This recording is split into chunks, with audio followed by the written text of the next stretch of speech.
Welcome to the Blast Zone, the podcast where we dig up the bodies that haunt Hollywood and try to find out why they went to their graves. This week, when you're alone and life is making you lonely, you can always go to the movie theater. Unfortunately, nobody did. This is Last Night in Soho. This is a tale of horror and blood. Let's go! Stop it!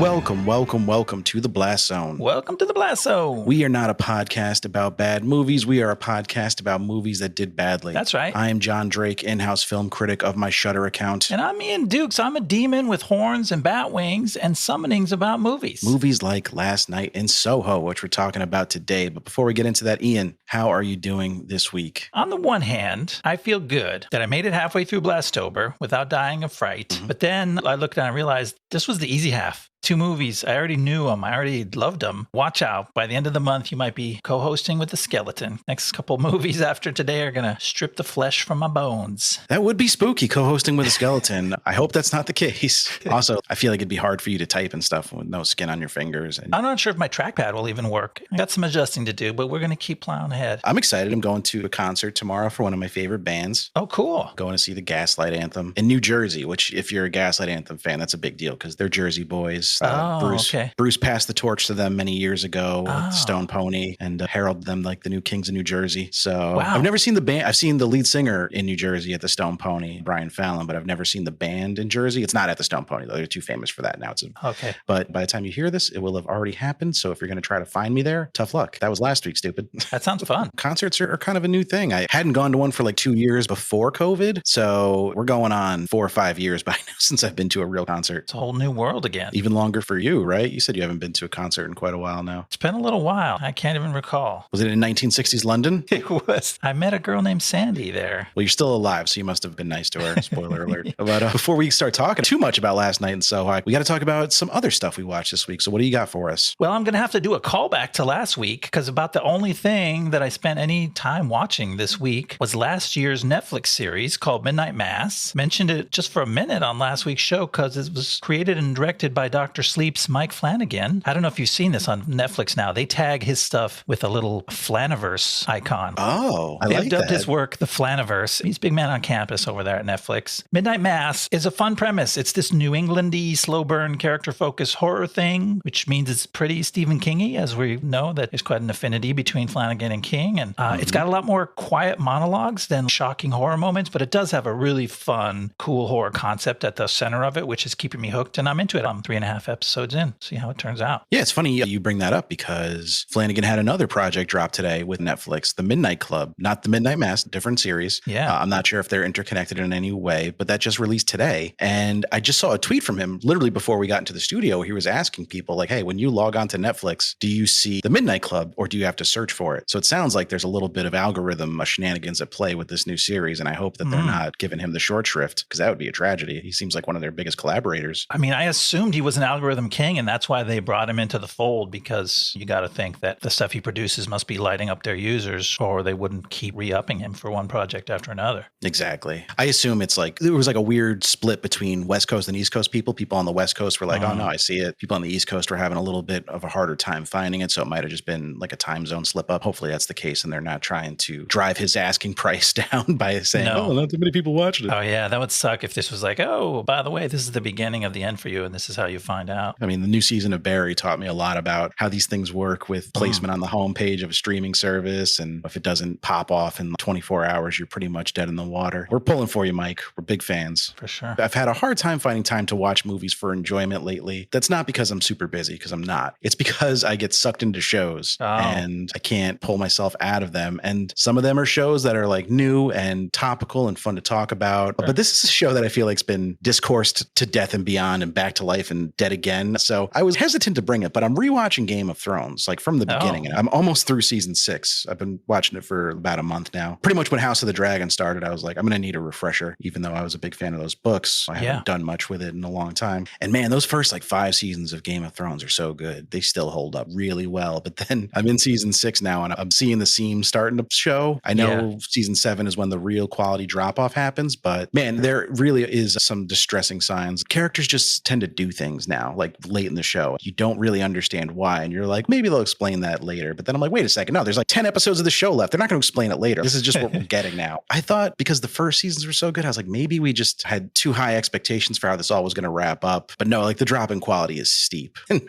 that's kind of one of the reasons I wanted to rewatch it, was to be like, were we a little unfair to Game of Thrones? And the answer is no. Okay. And I'm not even up to the final season yet, which everyone agrees is the obvious low point of the series. It's funny. On one hand, it's kind of amazing that you could even do one season of good TV. Like, it's so much work. But then Benioff and Weiss were on a track where like these guys know what they're doing, and then sometimes things fall off. And you could obviously point the finger at when they ran out of source material from George R.R. Martin is when the quality went down. But I don't know. I have questions about Benioff and Weiss's. Is it too mean to say talent? I just don't know without a real strict roadmap if these guys could make a show compelling for 7 seasons. We got one example and they didn't, but there's no reason not to be happy with the good stuff that they did give us. Because like you said, there's still a lot of joy to get out of that TV show. Yeah, and they keep having projects fall through. So I feel like we just haven't seen anything from them since Thrones. It's hard to judge. But that's enough on a long finished TV series. Let's talk about Last Night in Soho, Ian. I know this movie came out when we were already doing the podcast, so we talked about it on air. Yeah. You brought it to Show and Tell one week. You love this movie. You love Edgar Wright. Give us like a quick summary of your feelings on this movie and how your journey with it went. I remember hearing that it was coming, and it was at a point where I had established for myself that I was an Edgar Wright fan. We had covered Scott Pilgrim on the show, and that caused me to reflect on his body of work. And I was so excited. The new Edgar Wright movie was coming out. And really importantly for me, I managed to know nothing about this movie by the time I got to watch it, which is, I would say, if you can, is the way to go. And this is a good moment in the podcast to say, spoiler alert, this movie is like super spoilable. If you haven't watched it and you have some interest, please watch it. It's so good when you don't know what it is because it's something really different. Anyway, I didn't know what it was. I watched it. I was totally enchanted by it. And I still am. I'm even more thrilled with it, I think, than I was. And one of the notes that I'll make about rewatching this movie has so many lines that are loaded with extra meaning and double entendres that you don't get until you do multiple watches. Some of them it calls out within the text of the movie itself, and some of it lets hang there for you to catch next time. It's a really fun movie, and I still love it very much. There is a scene which felt very like old school Giallo, where Eloise is standing on the street corner and the camera is spinning around her, and just like lines that have more meaning than we originally realized are playing in her head. And I was like, all right, the movie is holding our hands a little bit here, but you're right. Like there are a lot of other lines that have some hidden context once you finally figure out what's really going on. It's packed with stuff, which is Edgar Wright's thing. He is a really intensely detailed filmmaker, and he puts a lot into this. That's the word I was going to use. Attention to detail is his thing. And also, even though this is well outside of his wheelhouse in terms of genre and mood, the heavy use of period appropriate music kind of spells out that this is an Edgar Wright movie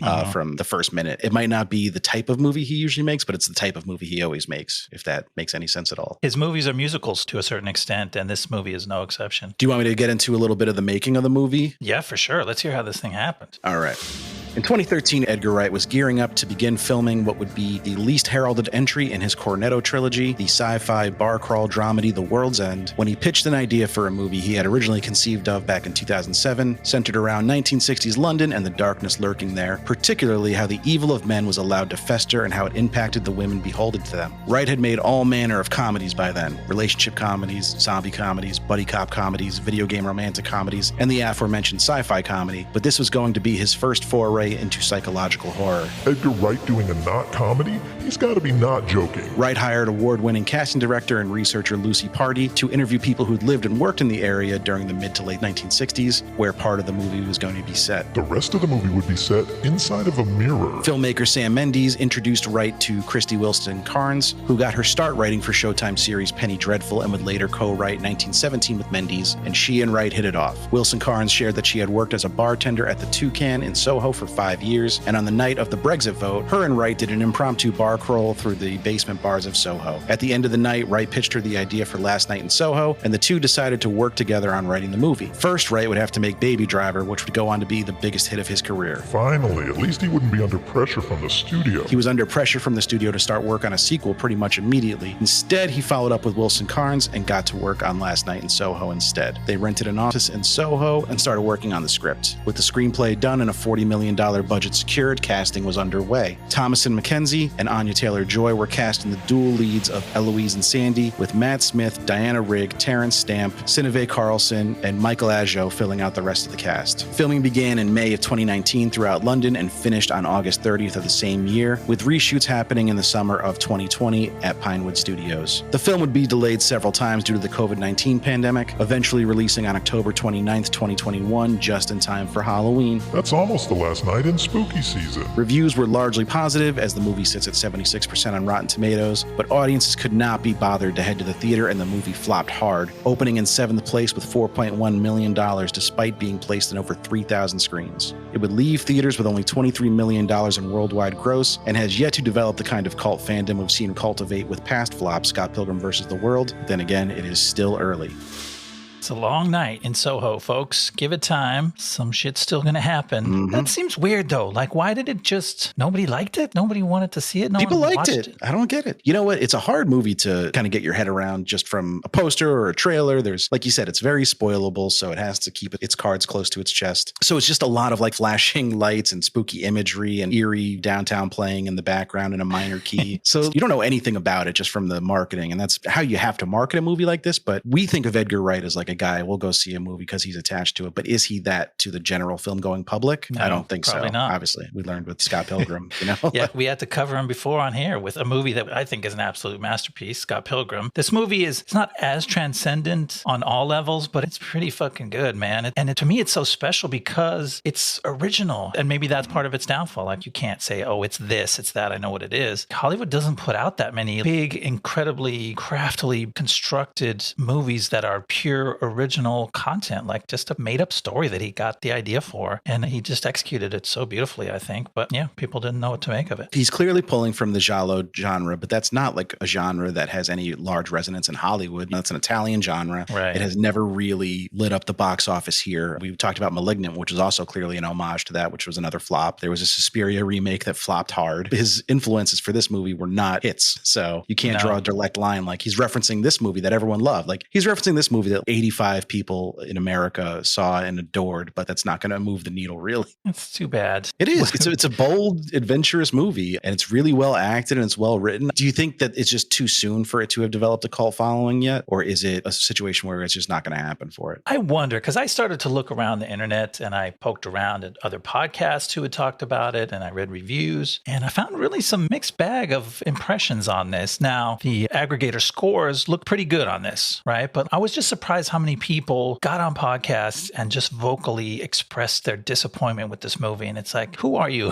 What did you need this movie to be? But then again, I think we found that with Scott Pilgrim too, that we're like, this is obviously one of the best movies ever. So anybody who actually spends the time to watch it must acknowledge that. And then we're like, no, a lot of people hate this movie and still talk shit about it. Well, Scott Pilgrim was interesting because I think most critics really liked it at first, but then there was a bit of a backlash years following when it started really getting popular. And I think most of that was centered on the fact that Scott as a character is kind of like an asshole. But I don't think the movie is trying to hide from that either. Like, I think it understands that. And to your point about this movie, Rotten Tomato scores are a terrible way to judge a movie's reception. We have to use it because it's kind of a quick shorthand. It's a way to kind of just express the general consensus. But a lot of critics that we both like and respect were pretty down on this movie. So that number, there's a million critics out there, and this was a big release, so it got reviewed by all of them. Yeah. So that number's kind of loaded with, not to disparage anybody, but David Sims, one of our favorite writers on film, gets the same weight as like some guy writing for a random newspaper in Wisconsin. So those scores aren't, but like David Sims didn't like this movie. I was going to say, yeah, he didn't agree with us on this one. He was like, it's light, it's all flash and no substance. So I'm like, what does that mean in this context? Adam Naiman too. He didn't write a full review of it, but I read some of his notes from TIFF when he first saw it. He was pretty down on it too. And they both have a much wider range of references to pull from than we do. And maybe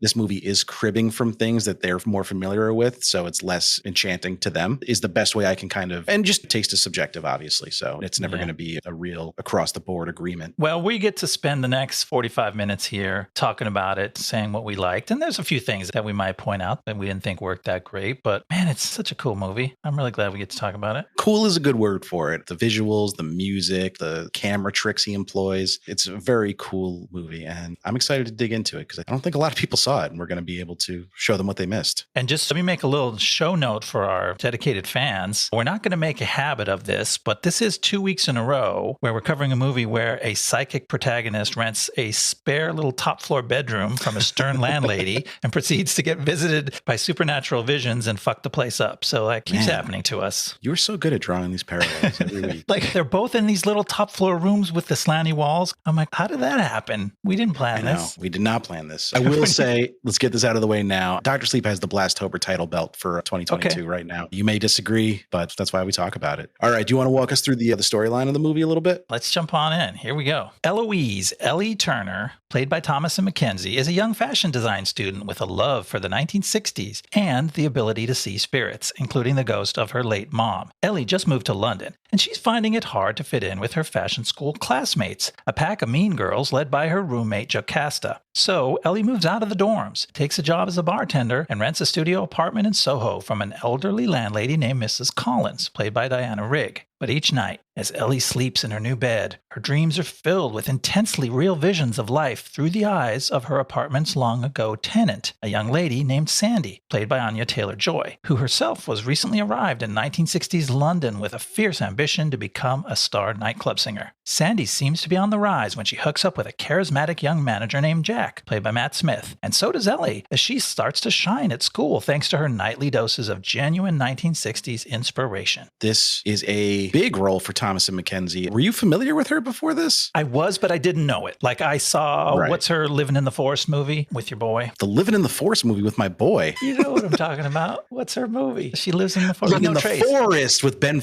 I thought you said Living in the Forest like Star Wars.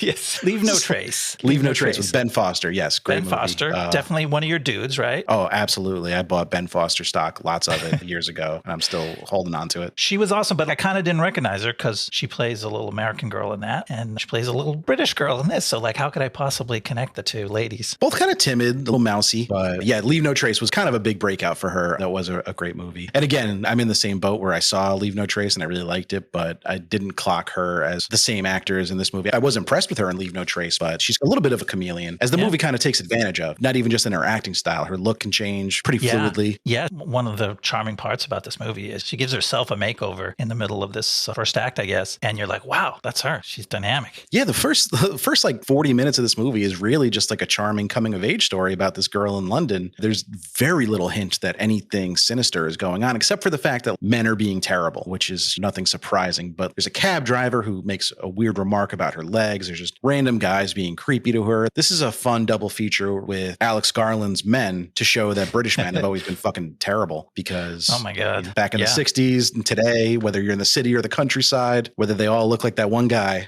British men are the worst. At a supernatural level, apparently. Yeah. So there's one little hint at the top of the movie that there's going to be something supernatural and spooky going on, and that's her mom in the mirror, which was cool, which gave me a chill. But then I'm like, then the movie moves on and it's dealing with, like you said, real contemporary issues, moving to the big city and dealing with dudes. And her grandmother does have some lines that kind of reference that maybe Eloise has had mental health troubles in the past. Right. She seems worried about her going to the big city. But again, like that's nothing that would hint to you that anything supernatural is going to happen. It's pretty straightforward. Girl trying to find herself in the big city story. And then she gets the worst fucking roommate of all time. Let's talk about Jocasta. Jocasta. Man, she's nasty. Like, it's not funny how nasty she's. Like, you're like, okay, this is an Edgar Wright movie. There's going to be some room for comic relief, and maybe the really mean girl roommate is going to be that. But no, she just keeps being gross, and you're like, fuck, I hate this girl. Yeah. She doesn't seem overly antagonistic to Eloise at first, but she just seems like a real drag to be around. And then gradually the claws come out when she realizes that they're not going to be best friends or whatever. I cannot imagine having this person as a roommate. I would do exactly what Eloise did, even with knowing full well that the fucking apartment is haunted and there's dead bodies on the floorboards. Spoiler alert. I'd still be like, you know what? It beats living with her. She's awful. And it's elevated to a comic level, but it's really hard to laugh at her because it's so painful. And Ellie is so sympathetic that you're like, she's just bumming so hard and you're right there with her. She's kind of like the Jersey Shore version of a British person, just like I want to go out, get fucked up. That's a good reference. Yeah, she's super into her fashion and she finds this clique of other fashion girls. And there's Ellie in the dress that she made and she rips into her for wearing her homemade style. Kudos to the actress, though, for pulling off a character this hateable. She nails it. She really does a great job.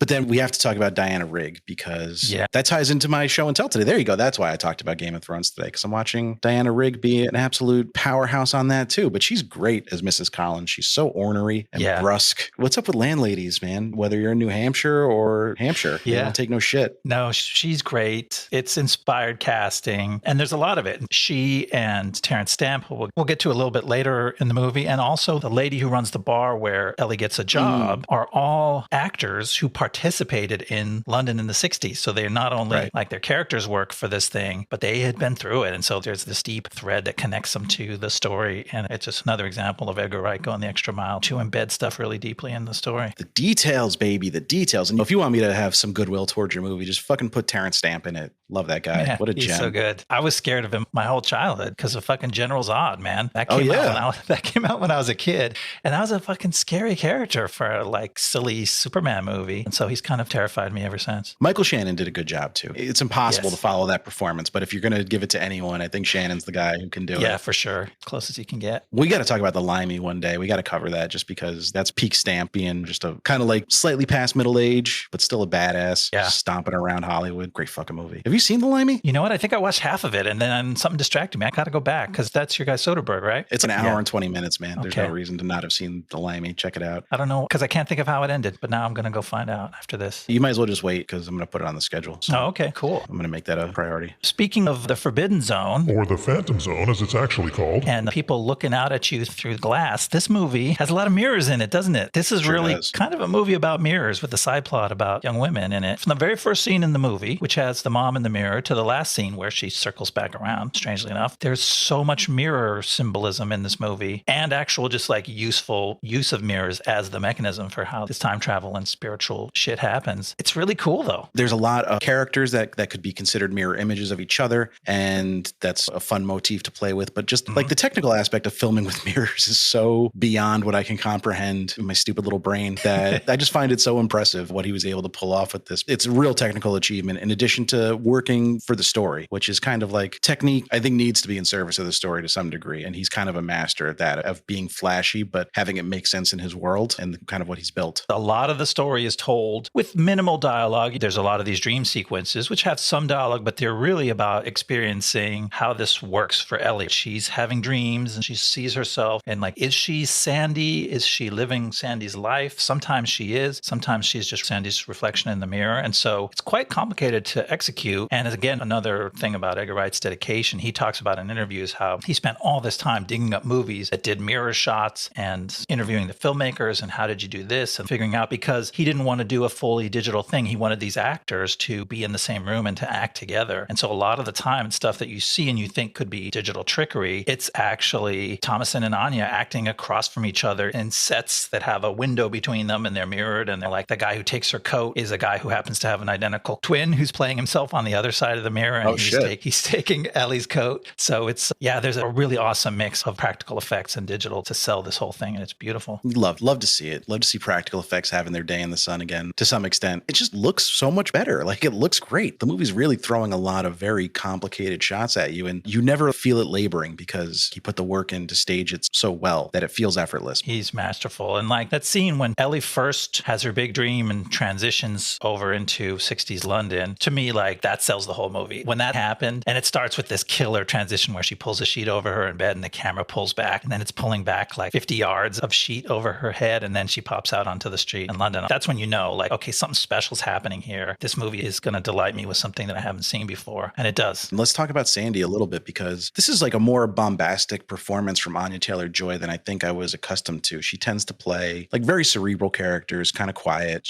There's a real intelligence to her, but she's kind of playing not a party girl, so to speak, but like she's got to be a little brash because she wants to be a star. So she's got to make her presence felt. And that was just a nice change of pace from what I've seen from Anya in other roles recently. I totally bought into her. This is a really good performance. It's super. You're right. She's hard charging, super ambitious. And she has a few lines that help do that. But both of these actors have amazing eyes, and they do a lot of acting with their eyes in all these scenes that take place, whether directly with music taking over or they're just happening in loud nightclubs. So they're acting with their eyes, and it's really powerful. Just to briefly touch on Matt Smith as Jack, because we were talking about casting what ifs for Dr. Sleep last week. We talked a little bit about Matt Smith and kind of how there's a darkness to him that maybe wouldn't have worked with Danny, and how he's always playing stuff like he's one step ahead and he knows something the other characters don't. And then you just see him in a movie that takes that and uses it perfectly to its advantage, because that's exactly what his character is in this movie.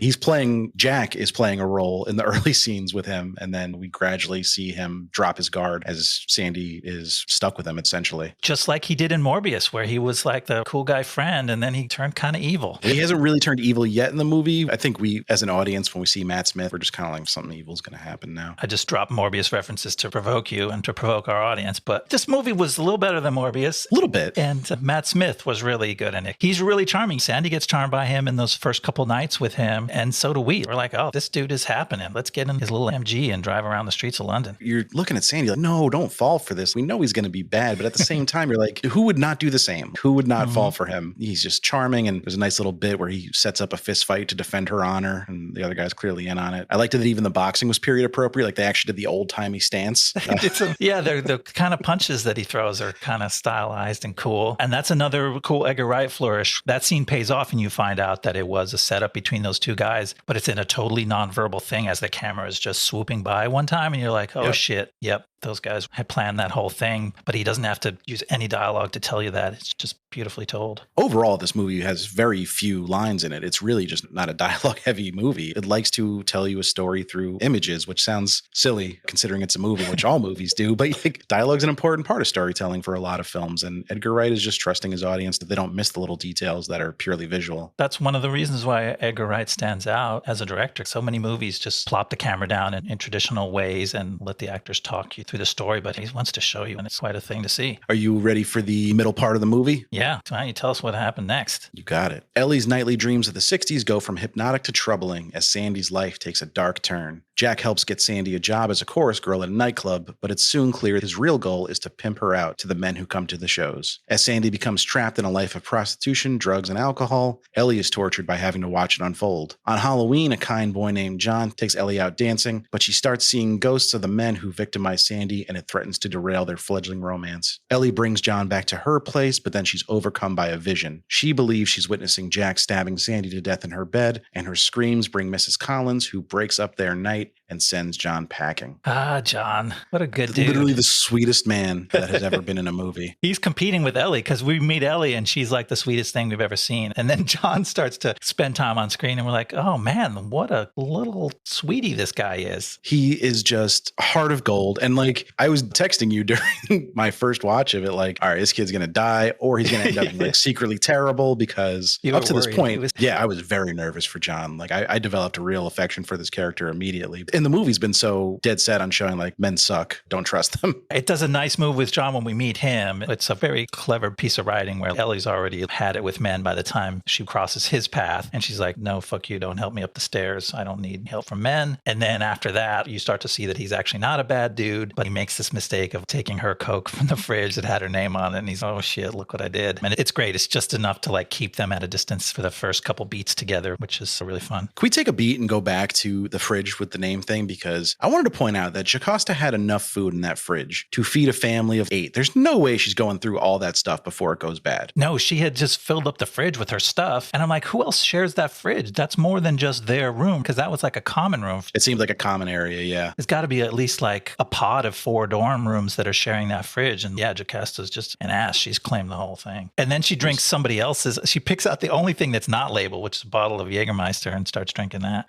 Jocasta. What are we going to do with her? Sandy's descent into misery and her new life is pretty hard to watch. It's not graphic by any means. You're not seeing anything that's going to turn your stomach, but you can just see kind of the light going out of her eyes from scene to scene. You can surmise everything that's happening just from really strong context clues. Yeah, like we said, a lot of it's told in montage, but there are a few pieces where she has a real confrontation with Jack. He starts to ask her to spend time, in air quotes, with one of the gentlemen, and that's when she realizes that it's starting to turn bad, and she has a little confrontation. situation. And then there's a montage, I think coming right out of that scene where Ellie swaps dresses and then she's in the scene instead of Sandy and she's running from Jack. But she sees what's really an illustrated version of all the bad stuff that's going on because she's running down this hallway of dressing rooms behind the nightclub. And as she looks in each dressing room, something else is going on. Someone's shooting up heroin, someone's giving a blowjob, someone is calling their mom and saying, I didn't know what I got myself into. It's really great. It's like another Edgar Wright thing where without giving you the harsh version of any of it, he shows you like, yeah, this is where all this is leading. And here's every different bad thing that could and probably did happen to Sandy. And then you also get flashes of Jack with other girls who haven't been corrupted by him yet. So you see that this is clearly a cycle for him. He's not just, he's a pimp essentially. Yeah, totally. He's introduced as a manager, but he's really a pimp. And in a very crafty way, he hides that just long enough to get his hooks in to these girls and then gradually reveals his terribleness when it's a little too late. It's rough. And then Sandy really descends. Then there's another, some of these scenes kind of run together and they're hard to pull apart in your head. There's another scene where now she's fully in the mix and she's just trying to survive it. And she goes to this club where she has to dance with guys and each one of them takes her over to a side table and buys her a glass of champagne and she's getting more and more out of it. And Ellie is there. This is one of my favorite mirror moments, although there's seriously 25 different mirror moments in this movie, but this is a favorite one. She's pounding on the glass from the other side and that night's dream ends when she breaks through the glass and it's kind of shocking because there's a big crash and it cuts away just as she's wrapping her arms around Sandy. And I'm like, that moment gave me a chill. It was just a really cool connection between these two that have been separated to this point. And I think it's important to note in that montage you're talking about where the guys are sitting her down and talking to her and she keeps giving a different name. That is where we meet, I wouldn't call him kindly because even as a young man, he's kind of creepy. Yeah. But we meet Lindsay. Does he even say, he doesn't even say his name's Lindsay. No, I don't think he introduces himself. That character doesn't get named until he's dead. Spoiler alert later in the movie. He gets fucked up, by the way.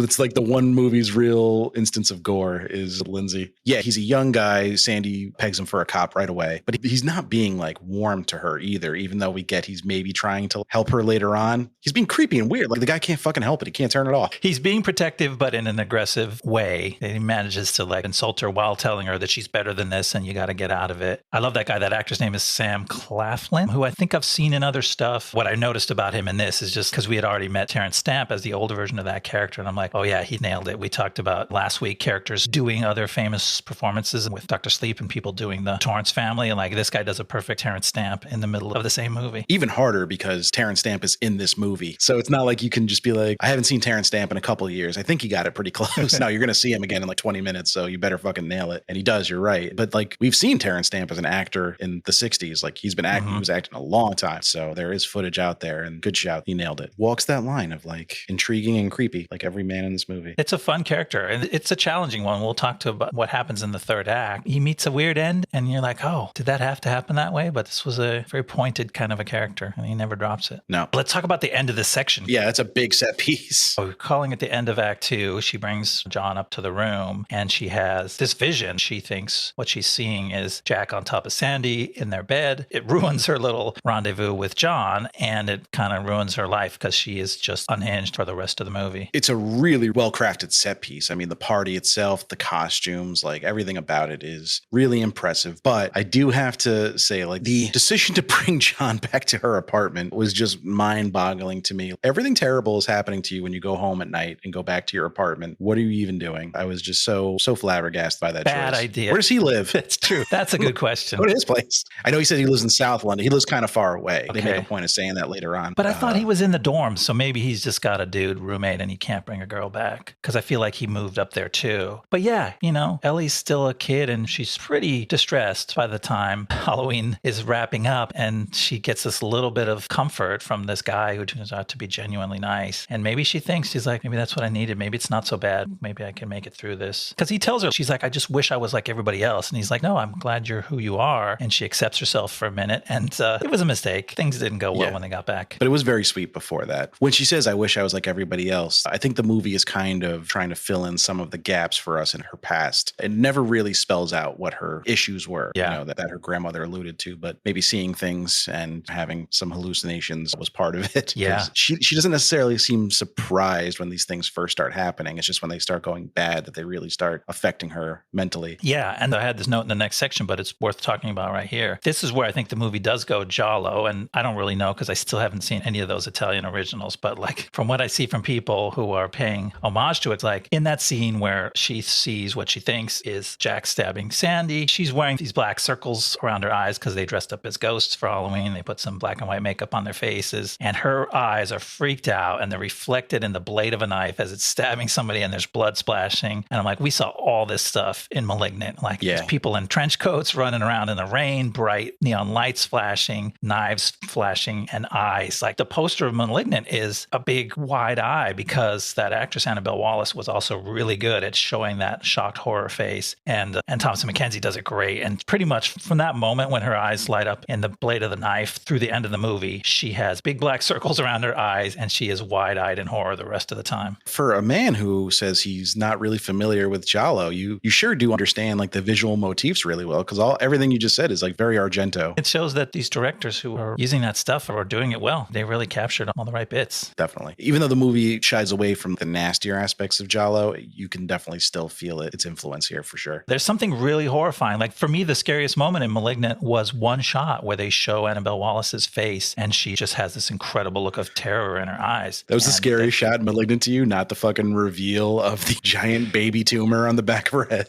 Yeah, the baby tumor was a cool effect, but no, it really was. Like, it's just like they say that comedy is in the reaction. It's not the person doing the funny thing. It's the person watching the person doing the funny thing. Like, I think horror is the same way. It's the person watching the scary thing happening. That's what really freaks me out. And it worked in that movie and it worked here too. All right, I buy it. You won me over. Selling my theory of comedy and horror. Did you know that they're intertwined? No one's ever made that comparison before. Yeah, certainly not Edgar Wright. All right, let's walk through the end of the movie. Okay, here we go. Coming home. The day after her Halloween revelation, Ellie goes to the library to research Sandy's murder. She's starting to believe the silver-haired gentleman she's been seeing around Soho is actually Jack. But ghostly figures chase her from the library, and when she tries to report a 50-year-old murder to the police, they're dubious. She goes to her job at the bar, where she confronts the silver-haired gentleman, who's as gruff and cryptic as ever. As he leaves, he's hit and killed by a passing car, after which Ellie learns he wasn't Jack at all, but a former vice cop who once tried to help Sandy. John offers to drive Ellie back home to Cornwall, but first she has to make one last stop at the apartment. There we learn the final twist. Mrs. Collins is Sandy. In truth, Sandy had wrestled the knife from Jack and killed him on that fateful night. After which, she murdered every other John who visited her and buried them under the floorboards. Now, she's going to kill Ellie to stop her from digging up the truth. But John intervenes, and he and Ellie manage a narrow escape as the ghosts close in, the building catches fire, and old Sandy Collins allows herself to burn up with it. Later, we see a happy Ellie fulfilling her dream with a successful school fashion show as the approving ghosts of her mother and Sandy look on from the other side of the mirror. When are we going to get both Last Night in Soho 2 and The Frighteners 2, where it's Sandy and Eloise's mom following Eloise around and helping her get into hijinks and stuff? I would be up for that. And that movie had people coming through the walls too, like they do in the end of this thing. All the dead guys in the walls start popping out at the end. See, one of the movies that Edgar Wright is heavily influenced by is Peter Jackson's The Frighteners. I'm not sure he's ever seen it. He's seen everything. That dude is like a cinema encyclopedia. It's crazy. That's true. I want to know if you agree with me. Did you find the pattern this movie is diving into to get a little fatiguing at this point, where say Eloise goes out in public, she's doing fine, she's making some progress either with the case or with her personal life, and then like visions of creepy faceless men start and she ends up acting insane and running around and screaming, and it just keeps happening. And at this the library is a big one, and everything kind of comes to a head at the library because she actually starts like attacking people without realizing it. So there's really there's no coming back from that now. Like, she's no longer just the weird girl who seems a little disturbed in your class. Like, now she tried to stab Jocasta in the face, but it's like enough is enough at some point.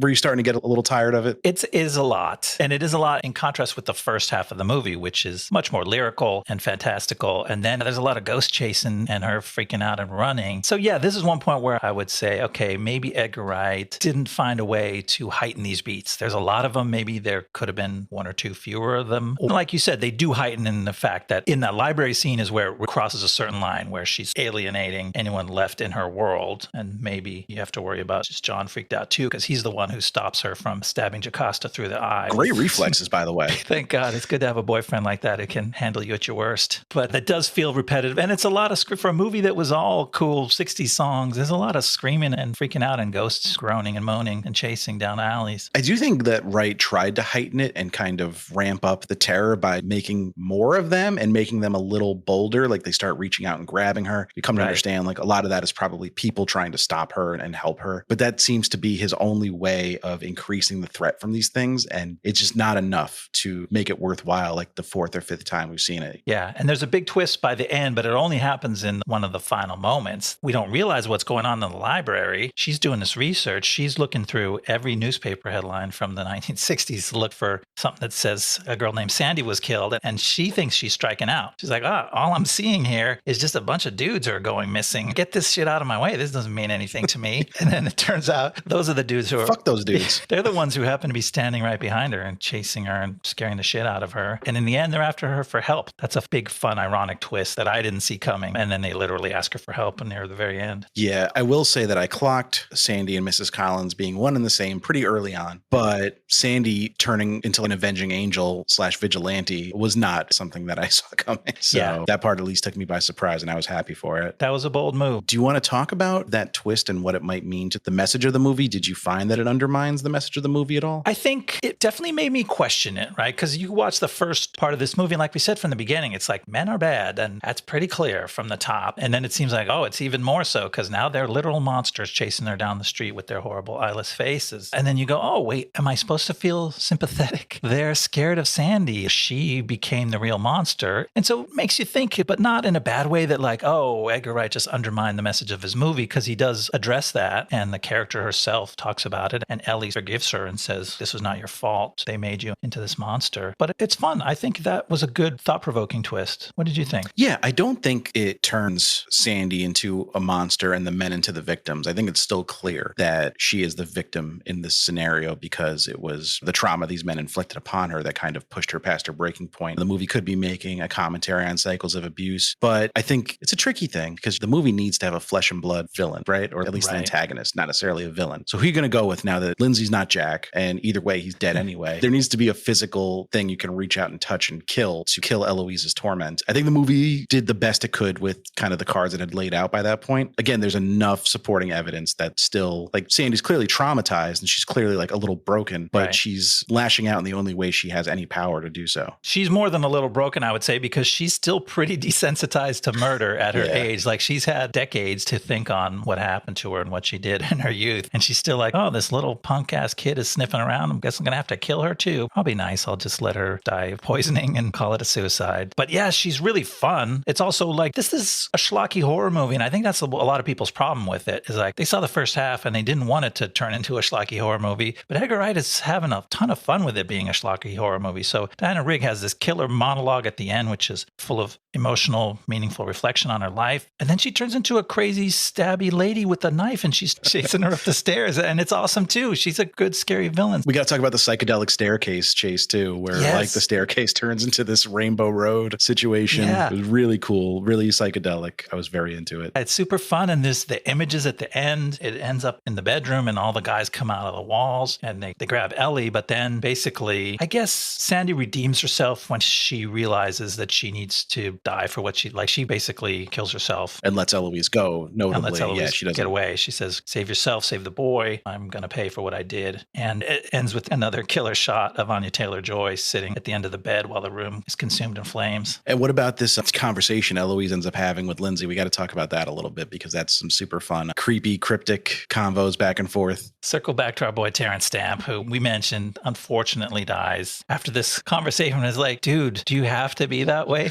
Just say what you mean. Use plain English. Stop being so fucking cryptic. Yeah, he's talking in circles. He's always acting really scary and intimidating. Did you get the vibe, though, the older bartender, maybe the owner, the way she kind of talks about Lindsay after he's hit by the car, did you get the sense that maybe he was losing it mentally? Or because she's like, oh, poor Lindsay, like, what did you do this time? Maybe he was talking in circles because he like couldn't quite make sense of it all. He half remembered things. I like the movie is not really explicit about that, but that's kind of the vibe I got from the way she talks about him. That's a really fun reading of it, to think that he was kind of tortured by this because he was a guy who was trying to save these young women during that time. And he watched a lot of them either die or their lives ruined, as Sandy's was. He also dropped some lines that indicate maybe he knew what Sandy was doing and was okay with it. He almost knew, where he was trying to figure it out, but he suspected. Yeah. Yeah, but it's all really cryptic and it's all really threatening. If he would just go, look, hey, look, I was a cop. I used to work here. I was trying to save these girls. Give me a break for a second. He does not have it in him to do that. And instead, he ends up charging Ellie up. She smashes a bottle and says, I know you killed her. And he's like, I don't know what the fuck you're talking about. Runs out of the place and gets run over. But before she says, I know you killed her, she says some very accusatory things. And he's just like, shut up.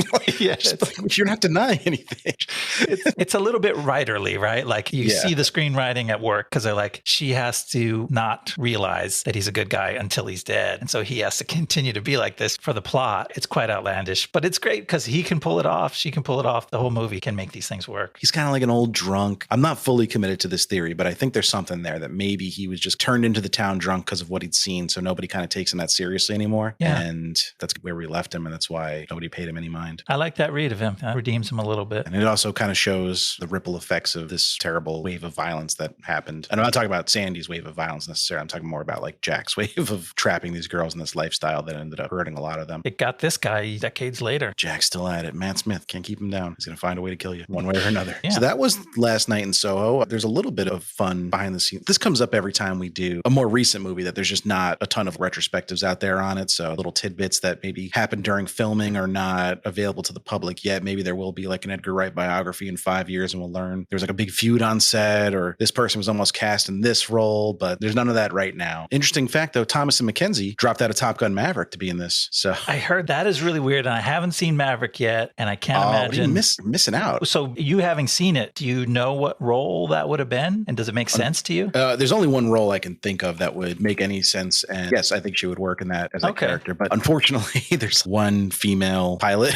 in the movie that's the right age. And it was Natasha Trace, aka Phoenix, played by Monica Barbaro, who was quite good in it. But she's got kind of a similar look to Thomasin McKenzie. They're around the same age. So there's really no other option. Like she wasn't playing the Jennifer Connelly character, obviously. Right. Sure. Yeah. There's not many other places to go. That's a pretty sizable role in the biggest successful movie of the year. But again, that's a pretty minor role compared to what she gets to do in this. She definitely got to show off her chops a lot more. And this was like, if you're getting back end points, you want to be in Maverick. But if you're trying to have a cool, distinguished Hollywood career, I think Soho is a little more fun for an actor. Even the people that didn't like this movie seem to have universally positive things to say about Miss McKenzie. She's very charming. She's great, even when she's a crazed lunatic. She's so damn charming. Yeah. What a treat to have somebody like that in your film when you need a character to win people over the way this one does. She's magnetic. And she's not an easy character to love 100% of the time because you just want to grab her and be like, don't put that sweet boy in harm's way. But then Anya Taylor-Joy, she does her own singing in this movie. So I found out she's got a wonderful singing voice. That's a neat part of it. And Edgar Wright, as original and special as he is, like you hinted at earlier, he fell prey to one of the hackiest tricks in the book, which is the slowed down, sad a cappella version of an old happy song to use in your spooky movie. That being said, Anya Taylor-Joy kind of nails it. It works. Singing downtown, all slow and sad. I did want to shout out, there is a cover of Always Something There to Remind Me in this movie that is fucking phenomenal. Really loved it. I'm going to put it on my Spotify playlist. There's no segue to that or context. We're just talking about songs in this movie, and I fucking love that cover. There's a lot of 60s music, and there's a few more contemporary pieces in there, and they're really good. Edgar Wright kind of doesn't go wrong when it comes to picking tunes. It's funny to think of Always Something There to Remind Me as contemporary, but it was written in the 60s, wasn't it? Like the version everyone knows is from the 80s, but I think the original was from the 60s. Oh, I have to look that up. I thought that was a full-on 80s joint. I'm fairly certain because I was looking up I was trying to find out who sings the cover. Oh, yeah, you're right. That song goes way back to the 60s. 1964, written by Burt Bacharach. There you go. And then, so Edgar Wright showed an early cut of this movie to George Miller, which is how Anya Taylor-Joy got cast as Furiosa, which is filming currently. He was so enraptured by her performance, he said, got to do it, got to cast her as Furiosa. It's big shoes to fill. Charlize Theron's, iconic performance in Fury Road. Anya Taylor-Joy's career arc is pretty impressive. She seemed to be spreading like wildfire in Hollywood, even probably as her stuff was in production, or like you said, show an early cut to another director, and then boom, there's another gig, and she's just hopping from one cool thing to the next. This is our first time covering her on this, so I can do a little career retrospective and preview for you, as I like to do. She got her start in The Witch, a movie I think we both really like. Yes. And then she did Split, the M. Night Shyamalan, James McAvoy movie, she was really good in. Yeah. McAvoy gets a lot of the praise for that movie, but she was good in it too. And that was a hard role for her. And she reprised that role in Glass, which is less successful, both critically and commercially. And then she did Emma, which I didn't see. I think, didn't you see Emma? I feel like you talked about it one week. Yes, I love Emma. Emma is awesome. See that if you like her, and this goes for you and anybody else she's listening. Big fan of that, Emma. And then she did The Queen's Gambit in 2020, which I feel like was her big breakout because everyone in the world has Netflix and everybody in the world watched the show. And she was obviously great in it. Yeah. And then she was in The New Mutants, unfortunately. I think she filmed that years prior and it just took forever to get released. We'll talk about that more one day, I'm sure. And then she followed up Last Night in Soho with The Northman. Unfortunately, another movie we'll talk about one day. And then she's got The Menu, which is getting pretty good buzz. We've talked about it a couple times because it was originally going to be the Alexander Payne movie. So it came up during downsizing. She's in Amsterdam, which is the new David O. Russell movie that is not getting good reviews and is apparently going to lose a ton of money. Oh boy. It's got like an $80 million budget and I think it's tracking to make like $3 million its opening weekend. So maybe she's not doing as well. Like I think she's doing amazing because she's like in 2 Robert Eggers movies and she's in an Edgar Wright movie. And I'm like, that's heaven. Like you've made it as an actor, but I guess her box office is not matching her reputation. She's not the problem with any of these movies. Maybe she's not a name that can open a movie quite yet, but she's definitely putting in great performances that are, and a lot of these movies were well reviewed and just didn't have the breakout. Amsterdam is not well reviewed, but also fuck David O. Russell. So who gives a shit? He's a real dickhead. Okay. I almost feel like everybody who decided to work with him kind of deserves to have a flop on their resume because you fucking took the paycheck to work with this asshole. Yeah, just Google David O. Russell. He's not a good person, allegedly. She's also going to play Princess Peach in the Mario movie. So that's fun. Oh, but I say Mario, and I feel like our listeners are going to make fun of me, but I say Mario, and then everyone else says Mario. But is that a New York thing, saying Mario? I know Mario Cuomo, famous governor of New York, is, if you heard that your whole life. I feel like that's a New York thing. I expect New York people to say Mario, but I would default to Mario. My son's a big Super Mario fan, and I would be like, do you want to play Mario Kart? And he was just like, Dad, that's not how you say it. And I was like, you're 5 fucking years old. What do you know? What do you know? I had a friend named Mario growing up. He told me how to say his name. That's Mario. What else do you need? And then, of course, Furiosa, which we mentioned. So she's got a lot of movies coming out. I'm hoping The Menu is successful because it's a really fun concept. I'm curious to see it. Should be. I feel like I say this every other, like it should be coming out any day now. But I think it's coming out some point in November. I know. So much buildup. We should get part of the marketing budget for this movie. We are doing more to build it up than anybody. Our listeners have heard more about The Menu than any other movie. And so then Thomasin McKenzie, let's talk about what she's been up to. Yes. We already talked about Leave No Trace, the Force movie. She uses the Force, Get Out of the Forest with Ben Foster. She did Leave No Trace. She was also a big part of Jojo Rabbit, which was a big movie that people really liked, won an Oscar. Your mileage may vary on it. I think it's fine. She followed that up with Old. I didn't realize she was in Old, but now I can see it. I had to look it up when I saw that she was in that. She plays a character who starts as a little girl and then becomes her age, right? In the middle of it. Because she was on the beach. That makes you old. That's all it does. And then she followed Old up with Power of the Dog. So she's getting some big roles in there and some critically acclaimed movies. Yeah, that's a killer one. And this reflects her New Zealand roots. But she didn't have a big role in Power of the Dog because I'm having trouble picturing her in it. Or did she? Yeah, no, it wasn't a huge role, I don't think. Okay. Great soundtrack to Power of the Dog. I still listen to it when I write. It's Johnny Greenwood from Radiohead. Oh, okay. Yeah, I remember it being kind of jarring and spooky. It is. It's like a horror movie soundtrack, Yeah. which is kind of fitting, I guess. Yeah, once you figure out what that movie is. And she starred in BBC miniseries Life After Life. She will star as Eileen Dunlop in a movie called Eileen. I assume Eileen Dunlop is a real person. And an unnamed role in an upcoming series called Gossamer. Okay. So she's staying busy. She's doing a lot of TV, which is cool. BBC shows are nice because you don't have to commit to it for like 10 years like you do with American shows. They get out of them quick. Get in, get out. Matt Smith, we covered Matt Smith pretty in depth, pretty recently because we just did Morbius a couple months ago. So I don't want to spend too much time on him, but he is getting rave reviews for his performance in House of the Dragon. I think he is the brightest star on that show right now. It helps that he didn't get recast. A lot of the other actors did. Okay. We've been with him throughout and he's good. He's very devious and cunning and all the things that you look for in a Matt Smith performance. Sarcastic. Again, it's good typecasting. It's maybe not that fun for an actor to always go for those roles, but it works. He can pull those off. Are you watching that, by the way? I've slowed down, so I haven't got to that pivot point where the timeline changes. I got a hint that something is going to change, but I kind of lost steam on it. I don't know. I liked him. I saw his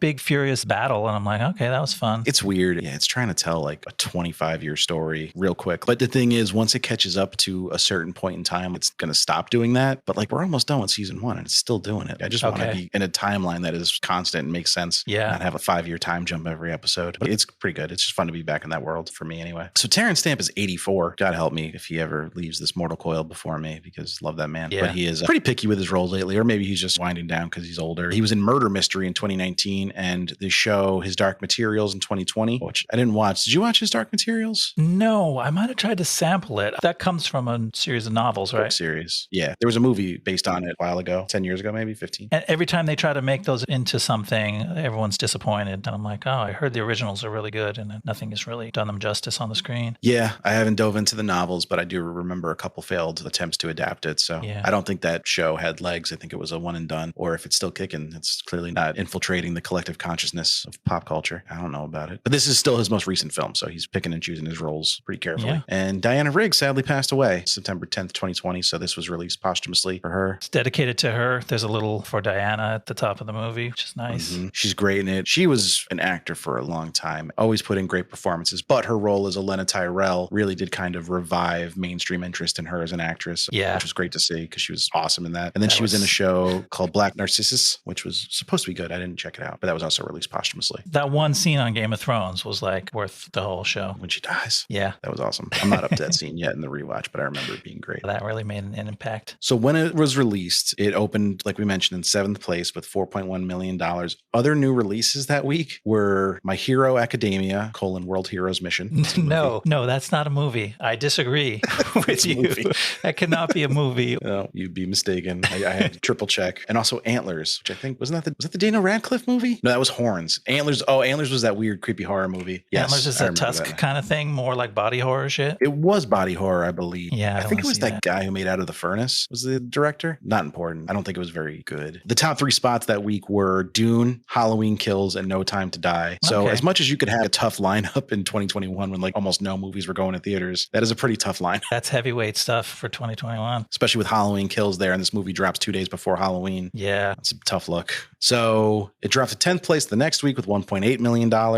Eternals debuted that week, so that took a lot of the box office. And another blow. Yeah. By its 3rd week, it was in just 1,300 theaters and only made $839,000. Dead in the water. Fucking Edgar, man. I wonder what this does to him in Hollywood when it comes to projects and taking meetings. And like everyone who cares about movies sees his movies and goes, this guy has got to just work as long as he wants to work. But what a shame that movies with this much heart and soul poured into them kind of just die on the vine like that. I think it kind of got graded on a curve because of COVID, like up until maybe this year, 2022. I feel like the kid gloves are off, and if your movie can't open, it can't open. But in 2021, I think a lot of people were still staying away from the theaters. He does have an upcoming project. He's been announced for The Running Man, the remake in The Running Man. Oh, ties into last week's episode. He's doing a King adaptation. That was a Bachman originally, wasn't it? I think you're right. It sounds like one. Yeah, originally, obviously, the Arnold movie. Who directed The Running Man? Somebody ridiculous, I think. Was it like Verhoeven? Did Verhoeven do The Running Man? Paul Michael Glazer. All right, never mind. Would have been cool if he did Verhoeven. But Paul Michael Glazer still, he's a name. More of an actor than a director, though. So that's interesting. I know him from Starsky and Hutch. Exactly. So he is making The Running Man. I don't think it's in production yet, though, so that could be canceled. I think the last stuff I've heard about it was 2021. Hoping it happens, though. I think that'd be really cool to see what he does with it. I'd say, people wanted a Baby Driver sequel. It sounded like it was going to happen, but now Elgort is a tough beat right now, too. So I don't know if he's going to go down that road. He was in West Side Story, which was also a big bomb, but he kind of stayed away from press for it. And you can't really do a Baby Driver press tour without Baby Driver. I was thinking about what does that mean? What his appearance in West Side Story, that was kind of already fully underway before his problematic side came out. So there was kind of no backing away with him in one of the starring roles. But yeah, the question is, do you launch a new venture with him at this point? He's in Tokyo Vice on HBO Max, which I also think was started pre the allegations against him, but that also got renewed for season 2. So they're not shying away from him as far as I could tell. But I hope The Running Man happens. I mean, Edgar Wright's not going to just retire from making movies. He's too big a name. He's too big a star. He'll be back, but he might take some time. Who knows? Can't wait for whatever comes next. Do you have any closing thoughts on Last Night in Soho you wanted to share before I reveal next week's movie? I might just say something repetitive and dumb because I think I kind of already said this. But the thing is, you go into this movie and like you said, one of the problems why it didn't sell, you don't know what it is and you can't really tell people what it is. So the movie has to catch you by surprise. It teaches you what it is in the first act. And then he fucked himself because it teaches you that it's this glorious, beautiful, romantic dream sequence movie that's elegant and charming and beautiful. And then Edgar Wright's like, but actually, you know what? I wanted to make a psychological horror thriller that's totally garish and melodramatic and cheesy. And there's zombie ghosts chasing you down alleys for fucking 25 minutes straight. It's like, yeah, you could make that movie. If you would have made that movie straight through, people would go, oh, I know what this is. And I get it. And it's Edgar Wright and I'm having fun. But he basically set himself up to fail. And like all the reviews, especially from critics, like we said, like David Sims that we appreciate, I think fell victim to that, or Edgar Wright fell victim to what he set them up for, which is I'm going to do the setup of my crazy slasher movie. It's going to be very elegant and beautiful. And everyone's like, I wanted the beautiful movie back and I wanted to teach me something deep. And he's like, no, I just kind of want these people to fucking run from ghosts and stab each other at the end. Once you accept that, I think it's an awesome movie end to end, but I see why a lot of people are like, it fell apart for me in the second half. I will say maybe a good indicator of of why this movie struggled to find its audience is, so I have two friends. One is a mutual friend of ours, Ron. Shout out to Ron. And my other friend, Craig, who both said when they found out I was covering Last Night in Soho and Blastober, like, wait, that was a horror movie? I didn't think it was a scary movie at all. That just tells you something about how the movie was sold to people. You don't even know. Shout out to Ron and Craig, but also shout out to you, because halfway through this movie, you texted me and you're like, is this going to get scary at all? Did we miscategorize it in Blastober? And I'm like, I was a little nervous. Yeah. Just hang in there,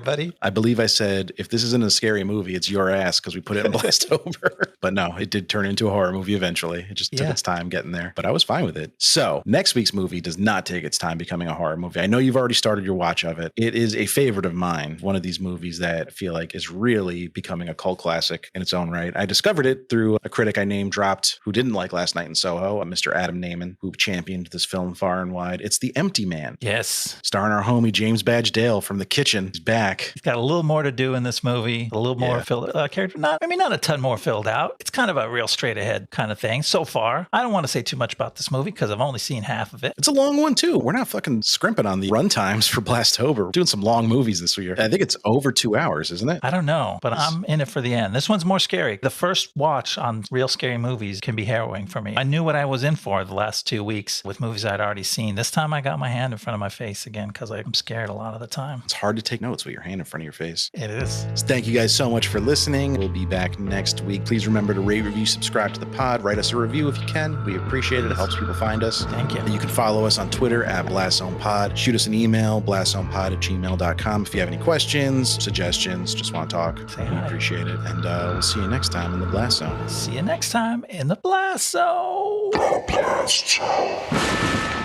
This is a tale of horror